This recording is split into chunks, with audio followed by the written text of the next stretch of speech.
Today we're going to be learning Yoma Daf Samach Daled. This week of learning is sponsored by Yael and Mark Shane in honor of their daughter, Dr. Elizabeth Shane, who's receiving smicha from Yeshivat Maharat tomorrow. Mazal tov. We're proud of her accomplishments and thrilled to watch her evolve, but we're also excited to see how she continues to develop and contribute to Klal Yisrael. Yasher koach and Mazal tov. Today's daf is sponsored also by Alana Fund in honor of her mother, Rina Barta's birthday. Tomorrow, Mazal Tov and happy birthday, Yoma. So proud and inspired to be joining you on your Daf Yomi journey from halfway around the world. I'm looking forward to being able to learn with you in person this summer, Be'ezrat Hashem. I love you. And in memory of Yaakov ben Meir, Yaakov Rabbanit Tam, whose Yurtzeit is today. Okay, we're going to get started we're actually in the middle of a sugya from yesterday, which we're going to quickly finish up. And then we'll start on a new topic, which will take us through the rest of class. We had this question from before. We had a braita that basically told us that a mechusar zman, if you recall, is not relevant for, is a problem with the Shiur Mishtalech. And then, meaning a Shiur Mishtalech can't be brought from an animal that's under 8 days old. To which we said, what do you mean? Isn't that obvious? Why would we need a drasha to tell us that? The seir has to stand up and be, remember the two seirim, they're identical. They both, one goes to God, one goes to Hazazel. Of course it has to be 8 days old. What could possibly you would be even thought that it wouldn't be? Why would you need a drasha to tell you that?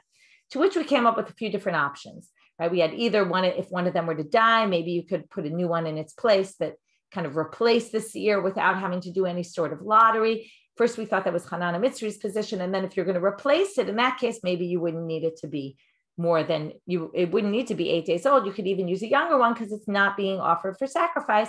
It's just being sent off the cliff.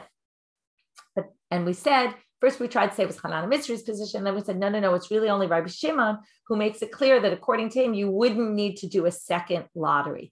If one of the animals died, you would just take a new one in place of the one that died. You wouldn't need to do a whole new lottery, in which case maybe you actually could, you would have thought maybe you could use, let's say, a 5-day-old animal. Then we gave another explanation. There's really 4 answers, but the first one we rejected, which is Hanan. So then Rabbi Hanan Mitzri, then we had Rabbi Shimon. And then the second answer was, if it was a blemished animal, then you just replace it.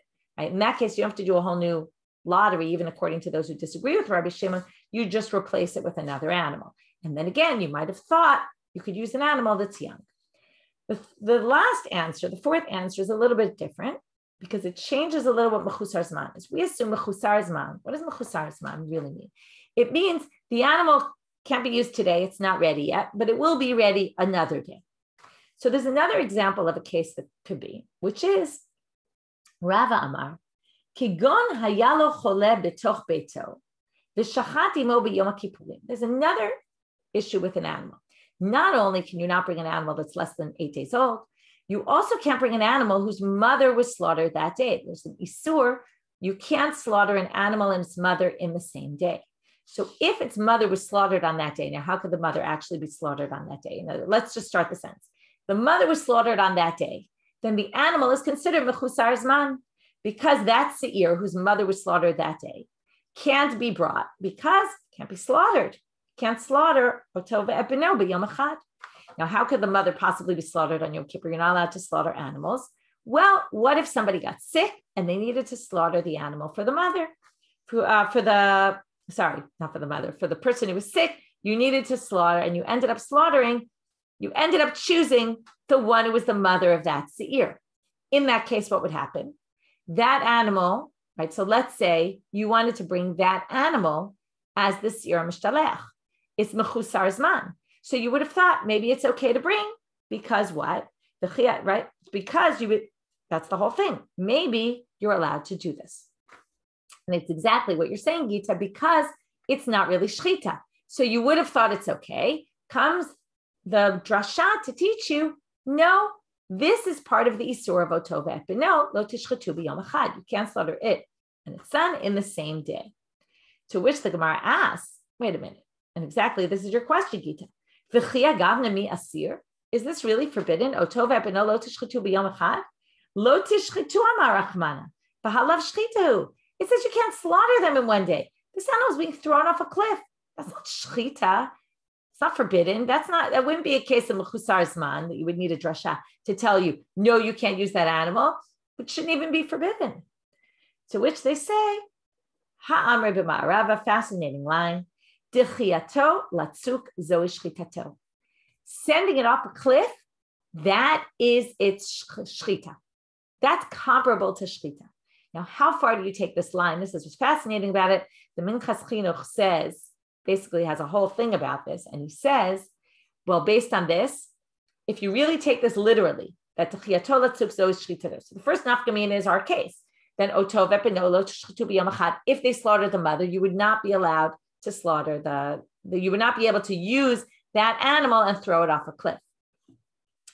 So he says, can we take this even farther? For example, what would be? Okay, so number one, maybe less interesting, is does it have tumat nevela? If you remember, when an animal dies on its own. So here we took this animal, threw it off a cliff. It certainly wasn't slaughtered, but what usually removes the animal from tumat nevela? If it's slaughtered.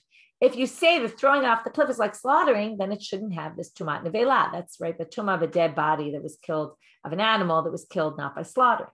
But a more interesting nafkamina would be, can you eat the animal without shchita? Right? Normally, in order to have a kosher animal, it has to be slaughtered. So the Minchas Chinuch says, if you throw it off the cliff and let's say it dies, or even if it didn't die, this is even more interesting. If it didn't die, can you eat that animal by stabbing it, let's say, or somehow killing it some other way? And he claims yes, because you've already slaughtered it. So you can now kill it any way you want, and it doesn't have to be slaughtered in a kosher manner. Some of the Achronim say, no, you're crazy. No way. Of course you can't. You have to slaughter it. But it's very interesting, nafkamina. And it really means, how literally do you take this line? That throwing it off the cliff is equivalent to its shchita. Okay, it's a very interesting question. Now we're going to get to the next section, which is talking about our Mishnah. Our Mishnah said, going back to Samach Bet Amud Aleph, Im mishay gril meit, right? What happens if one of the animals dies after the lottery? So yikach zug lasheni. Okay, again, we're getting into, and this is something that pervades the Masechet. I'm actually speaking this morning about this topic and how we see it throughout the Masechet, which is that we have this case where you go into the temple, right? Like we've talked about this before. You're prepared. We started off the beginning of the Masechet, 7 days before the Kohen Gadol separates so that there's not any impurity, right? That's like number one concern. What if he becomes impure? We have someone in waiting just in case. We plan to the T, right? We've got someone in waiting, even according to Rabbi Yehuda, we have a wife in waiting, right? We have everything set up. And then all of a sudden we start to see, all sorts of things can go wrong. We can have fighting between the Kohanim, who gets to do what job. We can have blood spilling like we saw the other day, right? Where the Kohen messes up. Right? Now that's right. Here, you imagine he's so prepared and he's making sure he's not tamei, all these things. And then, you can imagine his hand shaking a little bit, nervousness, and all of a sudden, the blood spills. So what do you do then? You have to take a new animal. From where do you have to start? From where do you do you continue where you left off? Do you have to redo? Do you have to start from the beginning of that section? Right? Then we get, where there's something beyond his control. The animal drops dead in the middle of the temple. That's pretty bad. We already did the Hagrala. Now what are we supposed to do? Well, we need to do a new Hagrala other than Rabbi Shimon, who thinks not, that we saw yesterday. But what does he do? Yavi zug acher, according to our Mishnah, v'yagril alehem b'tchila, and you do a whole new lottery. Now the question is, so you started off with 2 animals. One died. You now add another 2 animals, so you end up with 3. Well, now what do? We're going to have an extra one. So now, what are we going to do? Im shel shem meit, according to the Mishnah, if the one that died was the one LaShem, zeh she'ala alav hagoral LaShem yitkeim tachtav. So we do a new lottery, and the new replacement one, you replace now the one that was shel shem with a new one. Doesn't say what you do with the 2 seirim lazazel that you have. Then you say, if it was the reverse, again, you put the new one in its place, but it doesn't say what happens to the 2 that are Hashem. But now it tells you. Vasheni, the second, the extra one. Now, it's not going to be clear which is the second one. We're going to have 2 interpretations of this in a minute. The second one, the extra one, okay, which we're going to have to see which is the extra one, is left to graze. This is your classic don't know what to do with it, right? They say she'en chatat tzibor meta, it doesn't die, but it's left to graze. So the question is, which one is left to graze? So im shel shemet zeh she'ala alav hagoral. Now I'm back to the Gemara. They're just quoting that line from the Mishnah. And for this, thanks to Maggie, we have a great presentation for it. Okay, so here you have your two seirim. Okay, so if you're not watching the video right now and you don't see it on the share screen, I recommend you go on our site and look at there's a link on the site to the presentation. It's very helpful. So here we have one dies, Azazel dies. So now what do we do? So Amarav, Sheni shebezug rishon yikrav. Whoops, I did that too fast. Okay, so now he died. The second one of the first pair, okay, you have to get the lingo right, which I called here number one, and you'll see in a minute why it's called number one, should be left to graze. Whoops. No, I read that wrong. Sheni shebezug rishon yikrav, should be sacrificed. Sheni shebezug sheni yireh. The second in the second pair is the one that goes to graze. So now if you remember, right? Oh, whoops, I went too far. Okay. If you remember, what did we learn? The Mishnah said, Hasheni yireh ad shistev. What do they mean by sheni? And this is why I numbered them 1 and 2. Sheni means the second of the two goats that were designated for God. So the second one is left to graze and the first one is used. So that's Rav. So again, the Shiur Lazazel died. Its pair, it was from the original pair, and that's why he says that's the Sheni Shebezug Rishon. If you take the second from the first pair, that one gets sacrificed and that one gets used. And then we bring a new one. So the Shiur Lazazel down here, he's the new one, he's used, but his match, his pair, is left to graze. There's nothing we could do with it. That's rough. According to Rabbi Yochanan, Rabbi Yochanan Amar, Sheni shebezug rishon yireh, Sheni shebezug sheni yikrav. He says the exact opposite. Azazel dies. Now, what does he say? Sheni yireh ad shistaev. Sheni, he counts the second of the first pair. The first one is the one that went to Azazel that died, that didn't end up in Azazel. And its partner is left to graze. In which case, which seirim are used? The second two, meaning the whole first lottery gets thrown out. Nothing you could do with it. So the sheni yireh shistev, remember, Rav had the sheni counting from the two seirim lahashem, the one from the first lottery and the one from the second lottery. Rabbi Yochanan has sheni yireh shistev, the second from the first pair. Obviously, the difficulty in him is why you're calling it the second. Shiur Lazazel, why would that be the first and the Shiur Lashem is the second? But that's what he says. The second, because the first one's dead. The second one, the one that's second to it, it was its pair, is left to graze. Because, and we'll get to in a minute, what his logic is. Whereas, which ones are actually used? Well, the Shiur Lazazel, obviously the second one is always the one used because the first one's dead. And its pair is the one that gets sacrificed to God. Okay, so the second one of the second pair gets sacrificed to God. That's what he holds. Okay, so I hope that diagram, that presentation helped you understand who's who and what's what, because it's a very confusing language. Sheni shebezug rishon, sheni shebezug sheni, all that. Okay, but that's the main difference. So now the question is, b'mai kamifrige? What's the root of their machloket? Rav savar ba'alei chayim enam nidchim, Rabbi Yochanan savar ba'alei chayim nidchim. Rav says, animals don't get rejected. In other words, you took these first two, you had them there, they were all ready to go. One dies. What happens to its pair? Again, this is what happens when things go wrong. So this one right now cannot be sacrificed until you have its pair. It needs a match, right? So if we go back to that chart, okay, let's just look for a minute. You go back to Rav. So Azazel died. Its pair is now rejected temporarily, right? Because it needs a pair. So until you bring the second Shiur Lazazel, which can only be brought by a lottery, so you have to bring two more animals, do a lottery, figure out which is Lazazel, which is Tashem. Then you can take the first one and sacrifice it, because so what that for a little while it wasn't able to be sacrificed. It's fine. We fixed the problem. It now has a pair. So we put this one together with this one.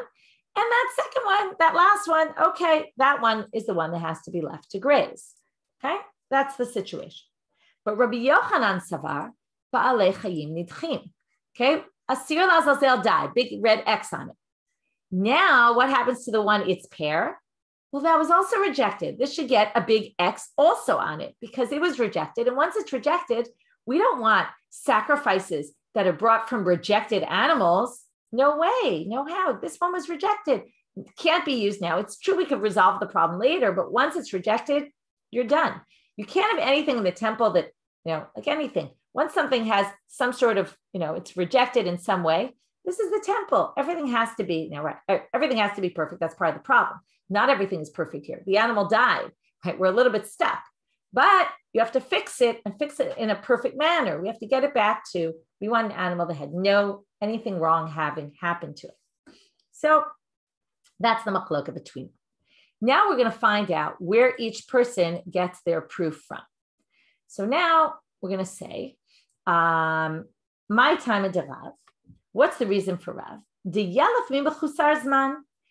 going to learn it from exactly our case. I'll just tell you the structure, what's going to happen here. We're going to suggest this, reject it, and bring a different answer. So if you're already thinking this isn't the best proof, don't worry, so does the Gemara. Rav says we're going to learn it, or the Gemara tells us, Rav's answers, we're going to learn it from Mechusar Zman. What's Mechusar Zman? An animal before 8 days.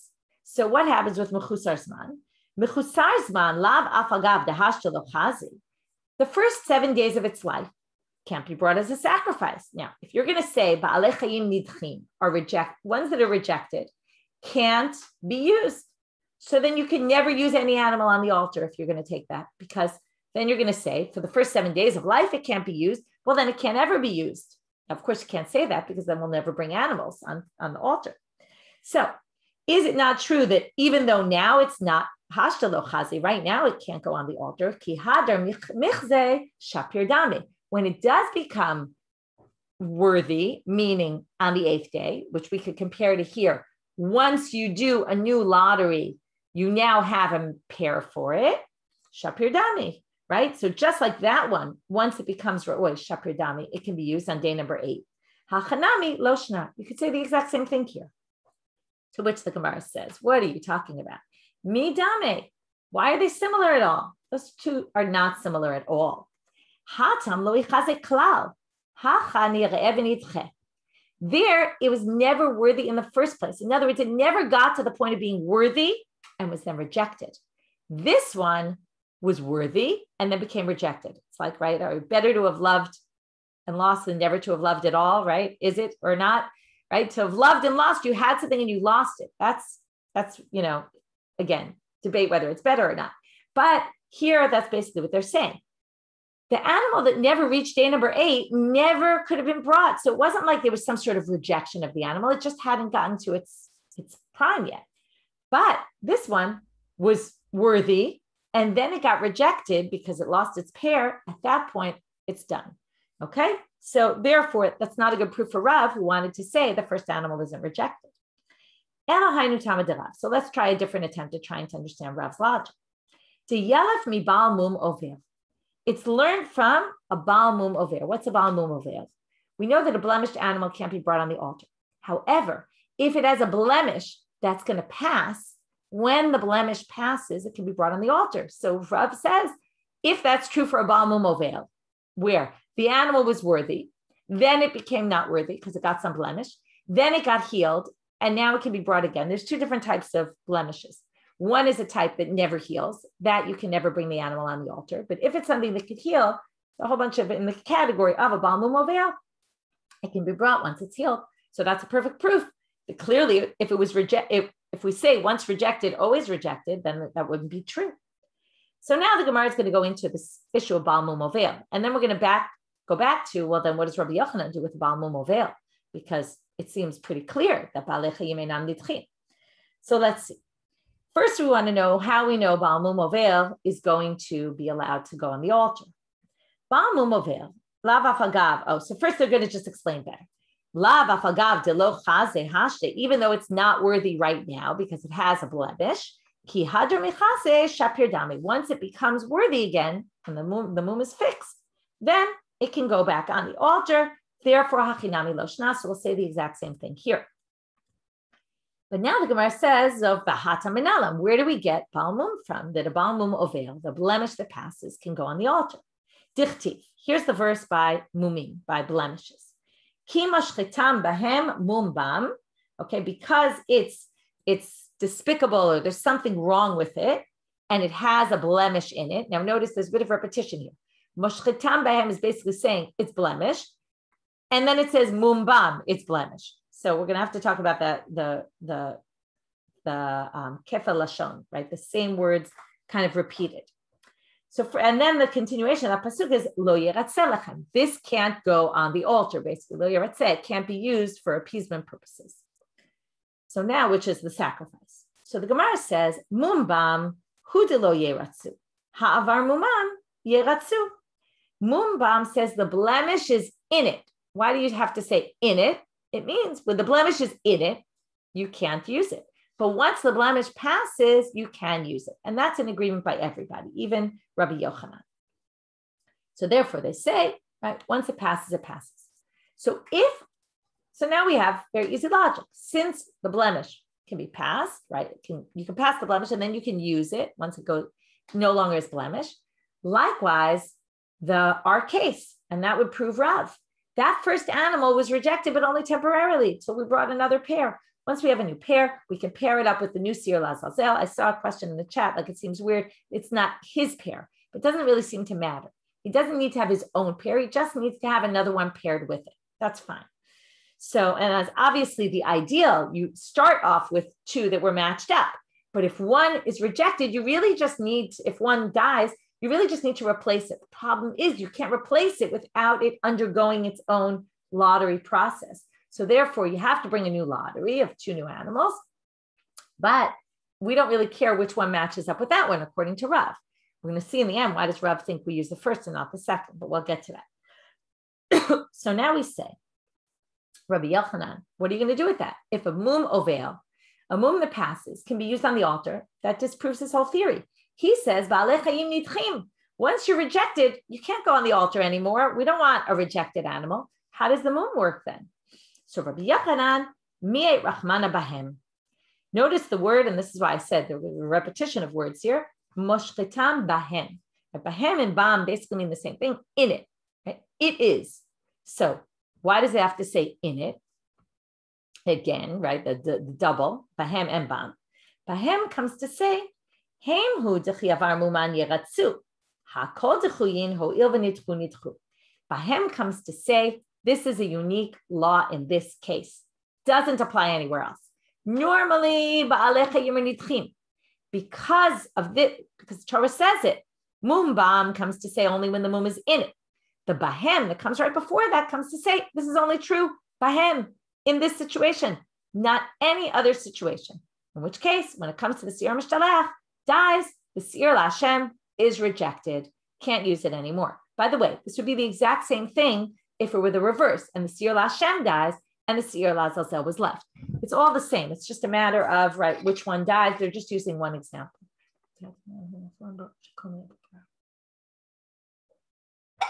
Okay, so now we're going to talk about Rabbi Yochanan. So he says, therefore, this is a unique halacha just here. We're going to have a ping pong back between the shitot. The Rav, what does Rav do with this pasuk? It says bahem. Bahem is limiting just to this case. So how's Rav going to explain that? Hahu bahem be'einayu hu delo mirtzu. Ha'al yidei ta'arovot mirtzu. Bahem means in it, meaning if you have a blemished animal, right, that can't be used. But what if the blemished animal, now we're back to blemishes, not blemishes that pass. What if that blemished animal were mixed up by accident? Some of the limbs were mixed up with other animals. We now have limbs of an animal. We knew there was a Baal Mum there, a blemished animal. But accidentally, their limbs got mixed up with other animals.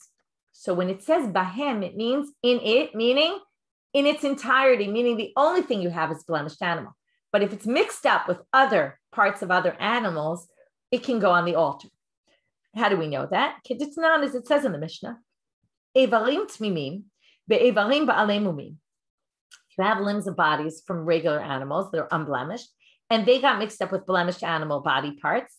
Rabbi Eliezer Omer, im karev harosh shel echad mehem yakrivu kol harashim kulam. If one of them was already offered up on the altar, You could say maybe that was the blemished one, and now you can sacrifice all the others.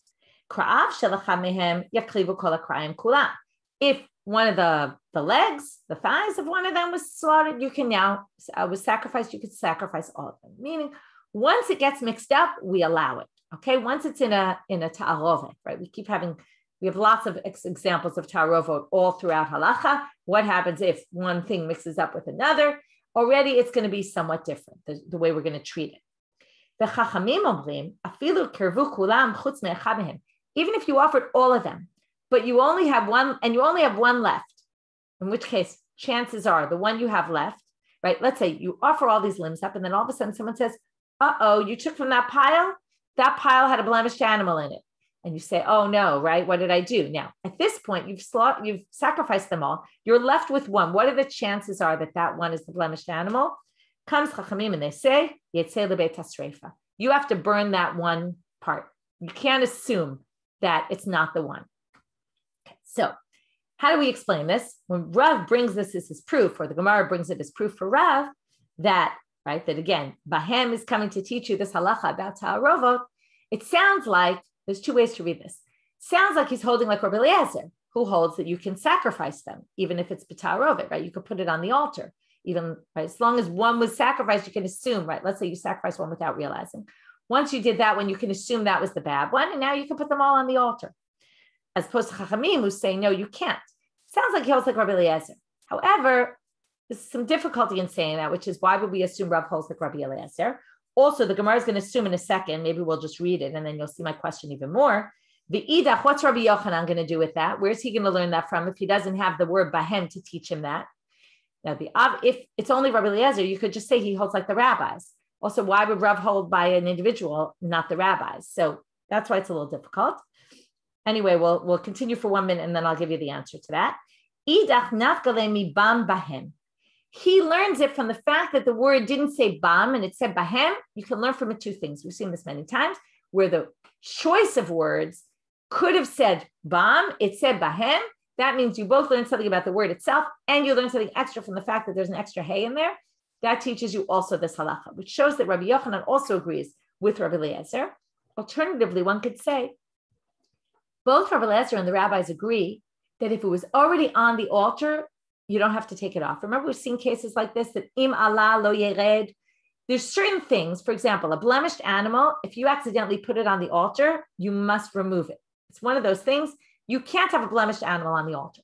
But if it were body parts that were mixed up with other body parts, and you don't know which is which, and you're not sure that it's the blemished animal, you don't have to take it off the altar. And even the rabbis agree with that. And that's underlying this Mishnah. And maybe that's what we're referring to. And then both of them match up with, and as they're trying to explain Rabbi Yochanan according to both opinions, which is we don't treat this the same way as we treat a blemished animal, even though one is more machmir, the Chachamim still have a more stringent opinion about it. But if it already went on the altar, nobody thinks you have to take it off the altar. Okay. In any case, let's move on. So now we basically have this bam bahem. That's where Rabbi Yochanan learned that halacha from. Rav learned it from just the word bahem. And that's why the word bahem wasn't free to say, this is just for a blemish that passes. And right, which is what Rabbi Yochanan was trying to say. And it's not true for other animals. Other animals rejected. Okay. And therefore, so why doesn't Rav darshan this bam bahem? And then that bahem will be free to say only here, nowhere else, in which case Rav will be stuck. So very simply, we say, the idach bam bahem lo darvish. He just doesn't darshan that thing that you can say two things about it because it said bam, and then it also said bahem. In other words, again, I want you not to get confused with there's a word bahem in the pasuk and there's a word bam in the pasuk. We're not talking about the word bam. We're talking about the word bahem. Moshchetam bahem could have been moshchetam bam mum bam. It could have read that way. The fact that it both says bam and it changes the word not to really bam but bahem, that teaches us again, not the word bam. The word bahem could have been bam, and then it added an extra letter and it actually was bahem. So the fact that it chose that teaches you two things according to Rabbi Yochanan. One is it's just here, and two is if it gets mixed up, you don't have to take it off the altar, or you don't have to worry about it at all once it's mixed up. Okay.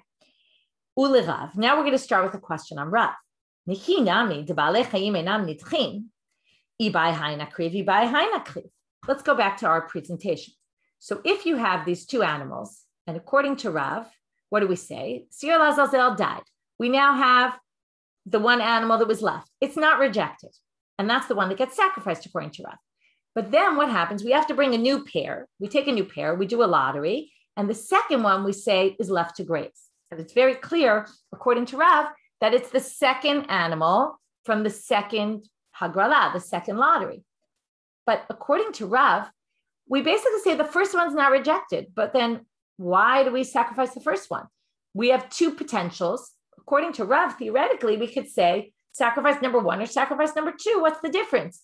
One doesn't have any benefit over number two, to which we're going to answer, oh no, number one does have a benefit, and that's for a different reason. It's true. Neither is rejected, so either one potentially could be used. But we're going to use the first. Why? We learned this just 2 dapim ago, which is mitzvah berishon. Right? So Rav Savalak Rabbi Yossi Damar mitzvah berishon. Remember, Rabbi Yossi holds we'd always rather do the first thing that comes to our hands. So, hey Rabbi Yossi, this is going to be an exact repeat of the sugya we saw on Shabbat on Daf Samach, on the Shabbat daf this week on Daf Samach Bet. Hey Rabbi Yossi, which Rabbi Yossi are we talking about? If you're going to say, and then they're going to reject this one, Rabbi Yossi de Kupot. Mesachet shkalim, those boxes in which they put all the shkalim that came from the machatzira shekel. Ditnan, it said, shalosh kupot shalosh sheosh se'im. There were 3 boxes with 3 se'ah each. Shebahim tormim etalishkad. From there, we get the money to buy the sacrifices. V'kachuv alehen aleph bet gimel. We collect all the money that people give from the machatzira shekel. We put them in these 3 boxes, and we put them in order. Aleph bet gimel. First, we fill up aleph, then we fill up bet, then we fill up gimel. V'tanya amar Rabbi Yossi, lama kachuv alehem aleph bet gimel. Why do we do that? Leida eze mehem nitrima rishon lehevi hemena rishon. When it comes to the time, 3 times a year, we're tormim talishka, we take the money from there and we start buying sacrifices. We start our purchases with the one in aleph. If we run out of money, we go to bet. If we run out of money, we go to gimel. And why is that? Because mitzvah berishon. We want to take the money that was given first. But we say that's not a good proof for here, just like it wasn't a good proof last time, because Dilma Shane Hatam,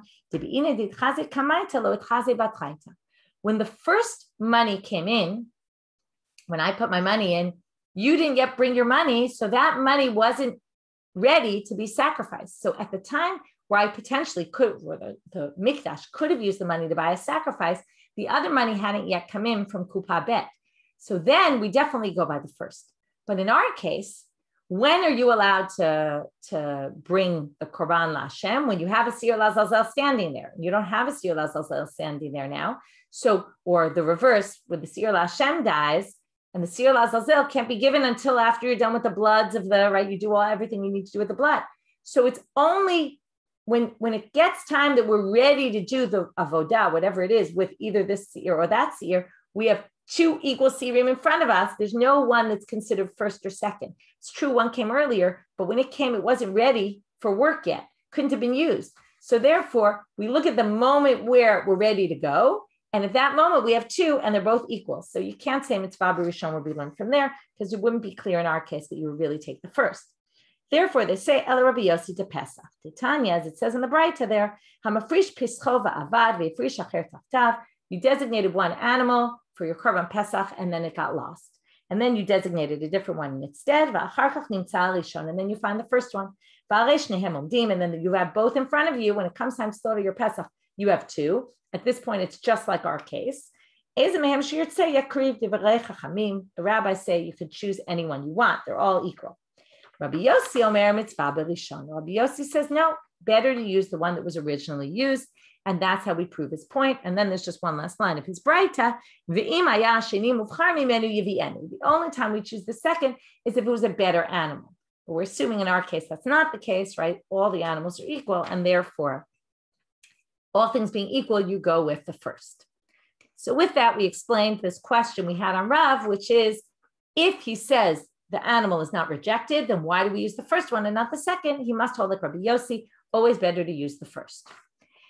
Again, what's interesting about all this is that, as I said, this connects back to all sorts of things. This is what I'm lecturing about today in the mood in Australia, which is this concept that we've seen pervading our Masechet, which is the Gemara is giving guidelines to what to do when things go wrong, right? We started off our Masechet with preparation so that to ensure that things don't go wrong, right? 7 days before the service, we separate the Kohen Gadol from his wife. So there's less opportunity that he should become impure.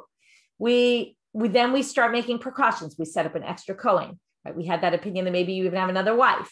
And then, right, we try as hard as we can to ensure that everything goes the way it does.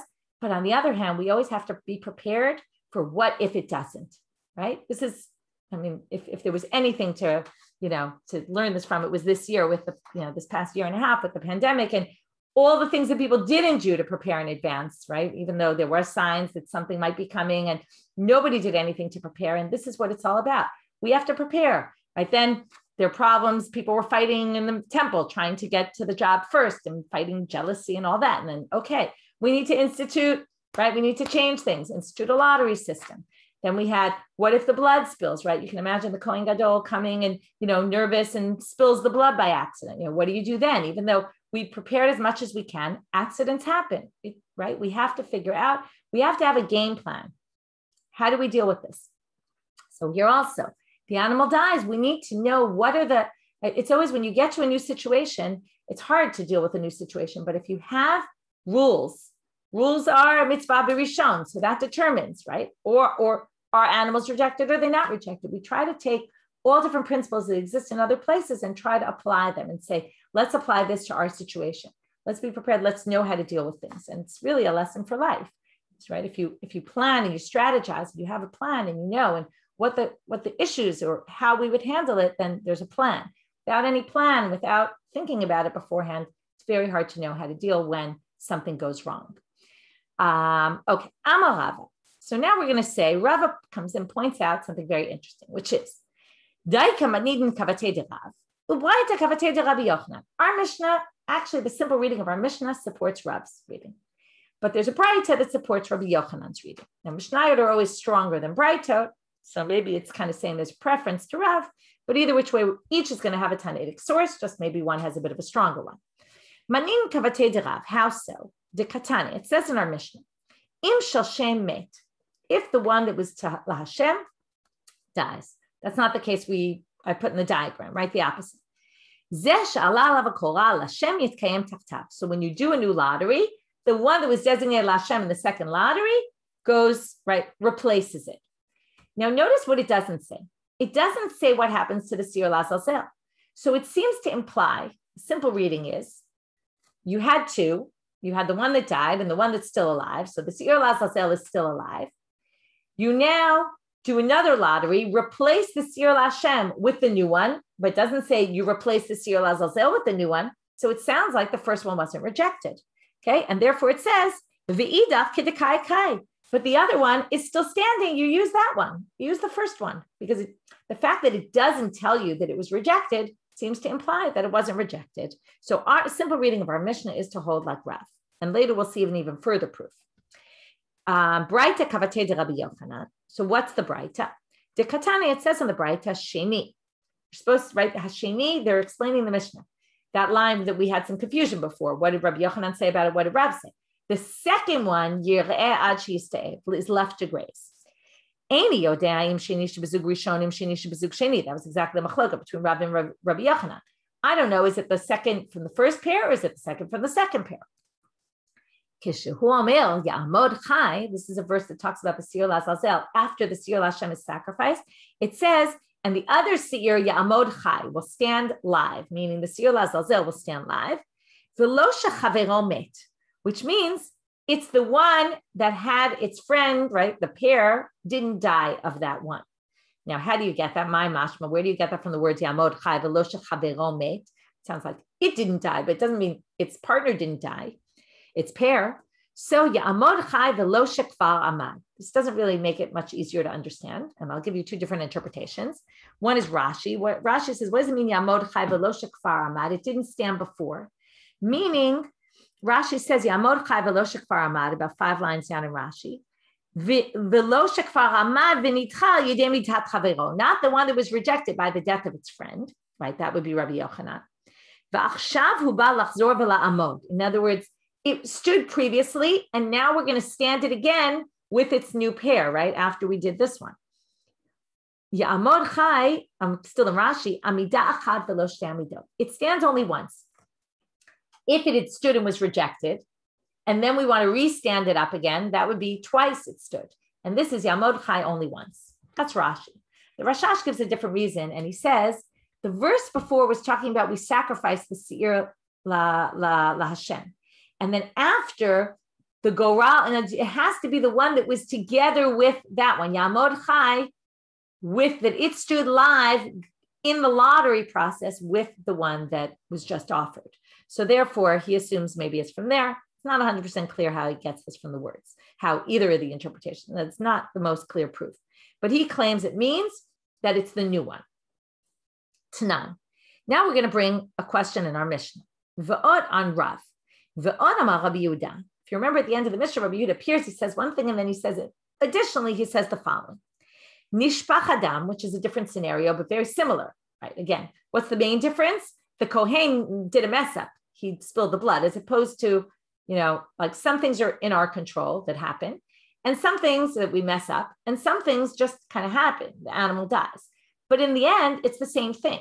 We have to start with a new animal. So both cases, we have to take new goat, and if we have to take a new goat, we have to start another lottery. So nishpach adam yamut hamishtalech. If the blood is spilled, Rabbi Yehuda says, this the blood of the Shiur that was for La Hashem, then the mishtalech has to die. Meit hamishtalech yishafech adam. And likewise, if the mishtalech died, you have to spill the blood of that animal and start all over with a new animal. That seems very clear. That's Rabbi Yochanan, Baalei Chayim Nidchim, right?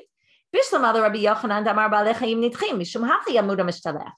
These both say that the first animal, right, its pair gets rejected entirely. Either the Shiur Mishtalech is left to die, or the blood of the animal is spilled. We spill it on purpose, right? It's useless. So, Elel Rav, Damar Baalei Chayim Enam Nidchim, Amay Yamuda Mishtalech. So how does Rav explain that? Why would the Mishtalech die? Amar L'charav. This isn't a problem. I was explaining the Tanakama's opinion. I was saying, what's Hashini Yirad Shistev, right? The second of the first pair. The second of the second pair. The first one is actually sacrificed. I was explaining Tanakama's opinion. Rabbi Yehuda has a disagreement. That's exactly the point that Rabbi Yehuda disagrees with the rabbis about. Rabbi Yehuda thinks Baalei Chayim are rejected, and Tanakama thinks they're not rejected. So now the Gemara flips the question and says, oh, well, then Bishlam al Rav. Then this Mishnah makes perfect sense according to Rav.